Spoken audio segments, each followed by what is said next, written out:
नमस्कार फ्रेंड्स। आज हम टाटा मोटर पे बात करते हैं। टाटा मोटर का आज स्टॉक 3% से ज्यादा गिरता हुआ नजर आया। सबका फेवरेट स्टॉक। जब हमें पता है कि हमने जब इन्वेस्टिंग करना स्टार्ट की थी तो हमने सबसे पहले टाटा मोटर को ही प्रिपेयर किया था, क्योंकि हमने टाटा मोटर पे कहीं ना कहीं जॉब किया है। और हमारा सबसे फेवरेट स्टॉक अगर कहा जाए तो टाटा मोटर ही था।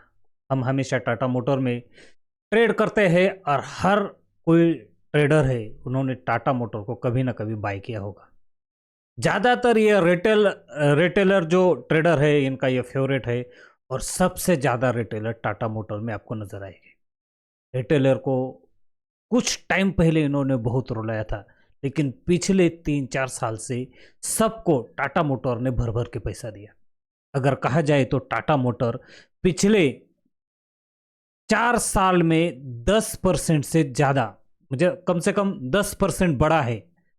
मतलब जो 80 रुपए का स्टॉक है वो इतना बढ़ गया कि उसकी प्राइस 1000 रुपए से भी ऊपर चली गई। तो इससे आप पता चल सकता है कि उस टाटा मोटर में जब उसमें कोई भी इन्वेस्टर करने के लिए तैयार नहीं था, उस स्टॉक को कितने लोगों ने बाद में छोड़ा और जो इसके साथ बने रहे उनको कितना टाटा मोटर ने प्रॉफिट दिया। टाटा मोटर उस टाइम पे जब गिरा था, ये कोरोना के टाइम पे, इसे कोई खरीदने के लिए तैयार नहीं था। सन फार्मा और टाटा मोटर ये दो ऐसे स्टॉक थे उस टाइम पे सबसे निचले स्तर पे थे। और इसी दो स्टॉक ने सबसे हाईएस्ट रनअप दिया देखा जाए, सन फार्मा और टाटा मोटर ने। टाटा मोटर ने सबको पैसा दिया, बहुत पैसा दिया। लेकिन आजकल टाटा मोटर की पिटाई खूब ज्यादा हो रही है। टाटा मोटर में जो ऊपर के हाई लेवल पे जो फंसे 1000 रुपए के आसपास के, वो वहाँ से अभी कोशिश कर रहे हैं निकलने की, लेकिन टाटा मोटर इसे निकलने का कहीं मौका ही नहीं दे रहा था। जब टाटा मोटर 500 के आसपास था तो हमें लगा शायद ये इसका रनअप पूरा हो चुका है, तो हम 500 के आसपास निकल गए, लेकिन वहाँ से भी डबल हो गया।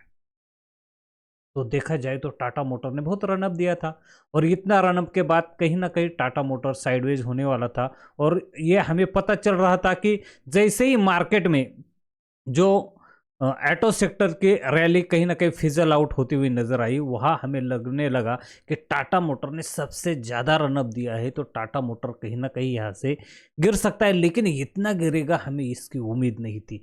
जब भी, याद रखना, जब भी मार्केट बड़ी कैंडल के साथ जब गिरता है ना, बड़ी कैंडल के साथ यहाँ गिरा तो हमें यहाँ पहले क्रैक नजर आया था, लेकिन इसके बाद मार्केट ऊपर गया है। कहीं ना कहीं टाटा मोटर की जो मैनेजमेंट थी वो सबसे अच्छी मैनेजमेंट है। और ऐसे मैनेजमेंट के साथ अगर आप बने रहोगे तो आपको पैसा मिलता है। लेकिन अब मार्केट ऊपर से बहुत गिरा है, और ऊपर से देखा जाए तो इसकी जो रनअप है स्टॉप से कम 30-40% तो ये गिर चुका है। अभी यहाँ से और रनअप आएगा, 35% ये ऊपर से गिर चुका है और इसमें रनअप आएगा। देखा जाए तो टाटा मोटर में कुछ अंदरूनी प्रॉब्लम चल रहे हैं। क्या प्रॉब्लम चल रही है, उसकी क्या प्रॉब्लम है, तो ये हम देखते हैं। सबसे पहले हम देखते हैं कि टाटा मोटर का एक टोटल रिकैप करते हैं हम। इसमें बहुत हमने स्टडी की है, आप आखिर तक वीडियो देखना।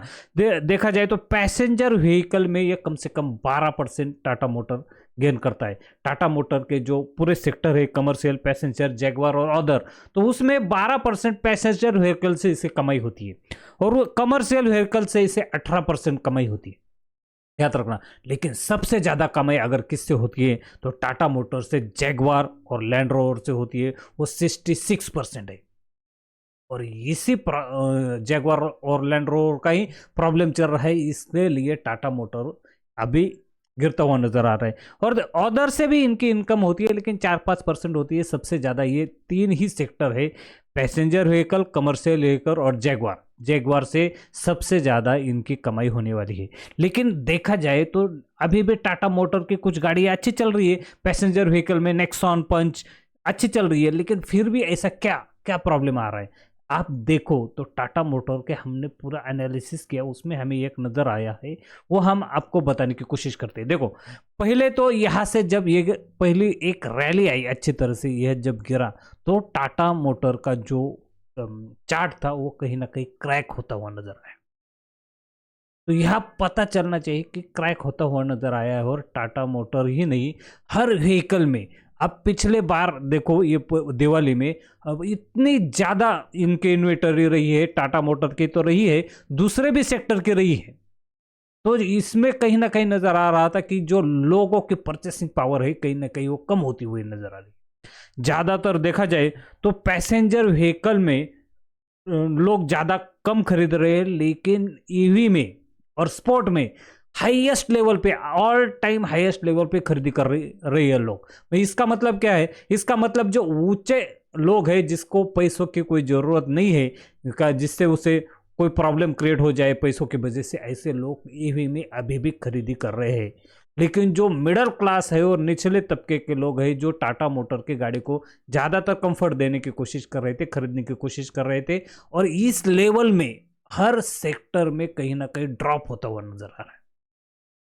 तो सभी कंपनी के लिए, लेकिन एक कंपनी इसके लिए अभी भी वही खड़ी है, वो है महिंद्रा। अभी महिंद्रा में हम बात करेंगे, वो महिंद्रा में ऐसा क्या अलग कर रहा है महिंद्रा जिसकी ग्रोथ बढ़ रही है, जिसकी जो व्हीकल की प्रोडक्शन भी ज़्यादा बढ़ रही है। तो ऐसे महिंद्रा अलग और पूरी सेक्टर अलग तरह से चल रहा है, हमें नज़र होता है। अब और देखा जाए तो इसकी जो कमर्शियल व्हीकल है, इससे जो कमर्शियल व्हीकल का हम दिखाते हैं, तो कमर्शियल व्हीकल ये अक्टूबर में पिछले साल इसका जो ग्रोथ था वो 35% का था टोटल कमर्शियल व्हीकल का। अब वो ग्रोथ कम होते हुए 30% के आसपास आया है। मतलब कमर्शियल व्हीकल का इतना आपका ग्रोथ था, 35% का मार्केट कैपिटल पूरा आप लेकर रखे थे, वो आप आए 30% के आसपास। वही इसी दरमियान जो महिंद्रा एंड महिंद्रा का है कि उन्होंने कम से कम 2.5% मार्केट कैपिटल कैप्चर किया है पैसेंजर व्हीकल में। देखा जाए तो टाटा मोटर्स की इसमें बादशाह कहीं ना कहीं कम होती हुई नजर, या साफ दिख रहा है टाटा मोटर ने कहीं ना कहीं देख रहा है। लेकिन इसकी सबसे बड़ी वजह टाटा मोटर की रही है वो JLR, इनकी 3% से ग्रोथ ड्रॉप हुई है, और सबसे ज़्यादा फायदा यहाँ से ही उनको आता है, क्योंकि ये फॉरेन में बिकने वाली कंपनी है। टाटा मोटर ने जब जैगवार और लैंड रोवर लिया था तो सबसे ज़्यादा टिका हुई थी, क्योंकि टाटा मोटर को बहुत बड़ा कर्ज लेना पड़ा था इसके लिए। टाटा मोटर यहाँ से संभल गई क्योंकि इन्हीं कंपनी ने इसे संभाला। लेकिन इंडिया के जो भी व्हीकल है इससे ज़्यादा ये कामाखे टाटा मोटर को दे रही है, लेकिन अब इसमें कुछ चेंज होते हुए नज़र आ रहा है। ऊपर से जैगवार ने अपना लोगो क्या चेंज किया, वो लोगों को पसंद नहीं आ रहा है। महिंद्रा ने भी किया, महिंद्रा का लोगो थोड़ा स्पोर्टी था, लेकिन जैगवार का लोगो पहले से अच्छा था। अभी इन्होंने जो भी चेंज किया वो खास नज़र नहीं आ रहा है। अभी इसकी सबसे प्रॉब्लम है क्या है, इसकी ईवी की प्रॉब्लम है। ईवी में इसका मार्केट शेयर अभी भी 58% है पूरे देखा जाए तो, लेकिन ये 12% रहता है खाली इंडिया के ग्रोथ में देखा जाए तो। और ईवी में मार्केट इनका अगर देखा जाए तो कुछ टाइम 82% था, उसके बाद में ये 72% पे आ गए, और अब ये 58% पे आ गए। कहीं ना कहीं इन्होंने जो मार्केट का पूरे इसमें ईवी में इनकी जो बादशाह थी वो कम होती हुई नज़र आई, इसमें ड्रॉप देखते हुए नज़र आया। और फिर भी इसमें कुछ फायदा है, क्योंकि टाटा मोटर अभी भी इलेक्ट्रिकल व्हीकल में सबसे आगे है, लेकिन महिंद्रा कहीं ना कहीं इसे टप देती हुई नजर आ। चार्ट पे देखा जाए तो देखो टाटा मोटर यहाँ हमको नहीं लगा था कि देखो यहाँ मार्केट जब 20 मूविंग एवरेज को क्रॉस कर रहा था डे चार्ट पे, तो हमें लग रहा था कि मार्केट यहाँ सपोर्ट लेगा, लेकिन इसको भी काट के आज मार्केट नीचे निकला है। यहाँ से ऊपर जाना मार्केट के लिए कतई ही बहुत इतने बुरे समय में यहाँ से अच्छा नहीं रह सकता है, और यहाँ से ऊपर जाना मतलब अब नहीं हो सकता। मार्केट 735 तक वो टच करेगा ही करेगा। इसका हम दिखाते हैं आपको। देखो इसका जो नेट प्रॉफिट है वो डिक्लाइन पे रहा। पहले देखो यहाँ पे पिछले साल का इसी साल का है, यह देखो 17,500% था, फिर 5,600, फिर 3,400% का। इसका नेट प्रॉफिट डिक्लाइन कर रहा है। जो पिछले साल था, पहले एशिया ग्रो कर रहा था पिछले साल का, पिछले साल देखो 2023 में तीनों ही क्वार्टर में ये ग्रो कर रहा था, लेकिन ये तीनों ही क्वार्टर में डिक्लाइन पे है, साफ नजर आ रहा है हमें। और देखो यह क्वार्टर एंड क्वार्टर में नेट प्रॉफिट पिछले क्वार्टर एंड क्वार्टर कम से कम 40% का ड्रॉप नजर आता है, और कहीं ना ईयर और ईयर में 11% का ड्रॉप है। तो इसके वजह से कहीं ना कहीं इसका असर हमें साफ दिख रहा है इसके चार्ट पे। ये कहाँ तक जाके रुकेगा, अगर कोई इन्वेस्टर है तो इनको क्या करना चाहिए? देखो भाई, आपको लॉस में निकलना पड़ेगा, नहीं तो आपको होल्ड करना पड़ेगा। लेकिन इसके टाटा मोटर का एक प्लस पॉइंट है कि इनकी जैगवार और लैंड रोवर जब भी चलेगी ये ऊपर जाएगी। और टाटा मोटर ने ईवी में, इलेक्ट्रिकल व्हीकल में जो चेंजेस कर रही है अभी भी सबसे आगे है, तो इसे टर्न अराउंड कर सकते हैं। लेकिन इसका चार्ट अभी खराब हो चुका है।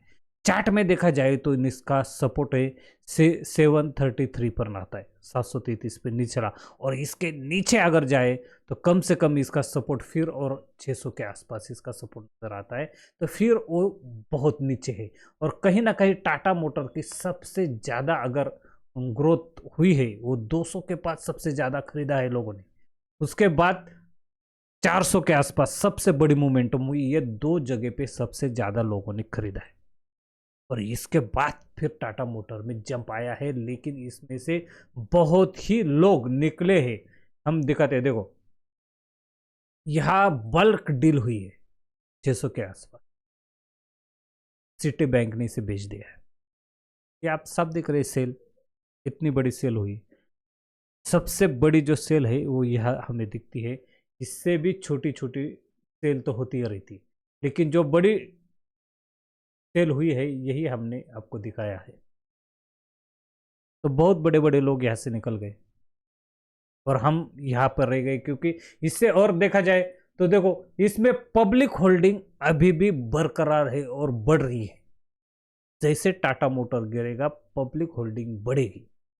लेकिन हाँ, यहाँ पे सितंबर तक कम से कम एफआईआई और डीआई की दोनों की होल्डिंग अच्छी है। एफआईआई वाले की होल्डिंग बड़ी है, डीआई वालों की भी होल्डिंग वैसी है, लेकिन कहीं ना कहीं इसमें रिटेल पार्टिसिपेट बढ़ रहा है। जिस स्टॉक में रिटेल पार्टिसिपेट ज़्यादा होता है ऐसे स्टॉक ज़्यादातर चलते नहीं, और टाटा मोटर ऐसा स्टॉक है हर किसी के कहीं ना कहीं पोर्टफोलियो में है। तो इसको अगर लेगा कौन, हम बेचेंगे तो किसको बेचेंगे? जब किसी के पोर्टफोलियो में अगर ये स्टॉक न रहता तो इसके खरीदने में होड़ लग जाती, और इसके वजह से कहीं ना कहीं ये स्टॉक आगे चला जाता। लेकिन अब हर किसी के पोर्टफोलियो में ये स्टॉक होने के वजह से इसके खरीदने में इंटरेस्ट लोग नहीं दिखा रहे। कहीं ना कहीं इसका असर ही यह हमें दिखा रहा है कि ये स्टॉक गिर रहा है। इतनी आज तेजी से इतनी गिरावट हो गई तो भाई पूछो ही मत, इतनी तेजी से ये मार्केट गिरा, और इन्होंने जो मेन सपोर्ट था वही क्रैक कर दिया। तो आपको अगर यहाँ से ऊपर मार्केट जाने की कोशिश करे और जब भी मार्केट में बाउंस आए तो इससे निकलना चाहिए, क्योंकि हमें लगता है कि टाटा मोटर अब बहुत दिन तक साइडवेज रहने की आशंका है। और निचले साइड में, क्योंकि ये 20 मूविंग एवरेज से तो नीचे गया है, 200 मूविंग एवरेज से भी बहुत नीचे है। तो इन्वेस्टर के लिए खतरे की घंटी तो बनी है। अगर किसी को इसमें बाय करना है तो कम से कम इसे 600 के आसपास जाना पड़ेगा, तब आप इस पे नई बाइंग कर सकते हैं।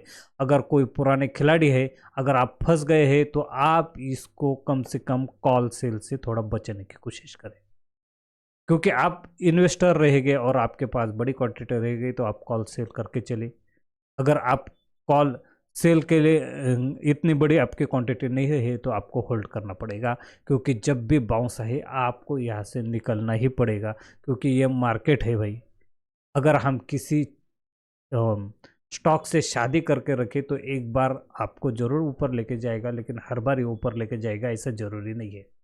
ओके, चलो ये वीडियो आपको कैसा लगा? अच्छा लगा तो जरूर लाइक करें, शेयर करें और सब्सक्राइब भी करना ना भूलिए। अगर आपको किसी और स्टॉक के बारे में जानना हो तो उसका जरूर नीचे रिकैप दो, तो हम उस पे जरूर वीडियो बना देंगे। आप उस पे नीचे मैसेज डाल देना, हम उस पे वीडियो बना देंगे। ओके, वीडियो अच्छा लगा तो लाइक करो भाई, शेयर भी करो और सब्सक्राइब भी करो। Thank you, take care, bye bye.